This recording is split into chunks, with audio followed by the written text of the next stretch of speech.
Question दे रखा है XY2 dissociate as XY2 से XY बना और Y बना, तीनों गैसियस फॉर्म में है। When the initial pressure of XY2 is 600 mm of Hg, then the total pressure of equilibrium is 800 mm of Hg। Calculate करना है Kp। ठीक है, रिएक्शन क्या दे रखी है आपको, XY2 गैसियस फेज में है, इससे क्या बना, XY बना और Y बना। ठीक है, अगर इनिशियल प्रेशर आपको अगर दे रखा है T बराबर 0 पे, 600 mm ऑफ Hg XY2 का दे रखा है, XY इस टाइम 0 है, Y भी 0 है। अगर मान लें अपन इक्विलिब्रियम पे T इज इक्वल टू किसी टाइम इक्विलिब्रियम पे अपन आते हैं, बात करते हैं, तो ये XY बनता है, मान लो X बन जाता है और Y भी X बनेगा। ठीक है, तो ये हो जाएगा 600 माइनस X, सीधी सी बात है, क्लियर, इतनी बात। अब इसके लिए अपन देखो इक्विलिब्रियम कंडीशन पे ये लिख लिया प्रेशर, तो इसमें क्वेश्चन में भी दे रखा है कि टोटल प्रेशर एट इक्विलिब्रियम, यानी सबका टोटल इक्विलिब्रियम पे 800 दे रखा है, तो 600 माइनस एक्स प्लस एक्स बराबर 800। तो यहाँ से आप x निकाल लो, ये x से एक x गया, 600 इधर गए 200, तो x बराबर 200 आ गया।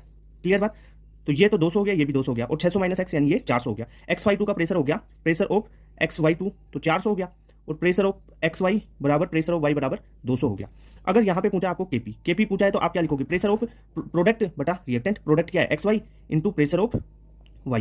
ठीक है, ये दो तो प्रोडक्ट हो गए बटा reactant pressure of XY2। Clear बात, इतनी बात। अब देखो केपी के लिए XY कितना है, 200 है, इंटू PY 200 है, PXY2 ये देखो 600 माइनस एक्स यानी 400, तो ये देखो 00 00 कैंसिल, 2 से ये 2 यानी 100 बचा, तो केपी की वैल्यू 100 आ गई, सेकंड ऑप्शन करेक्ट हो गया 100।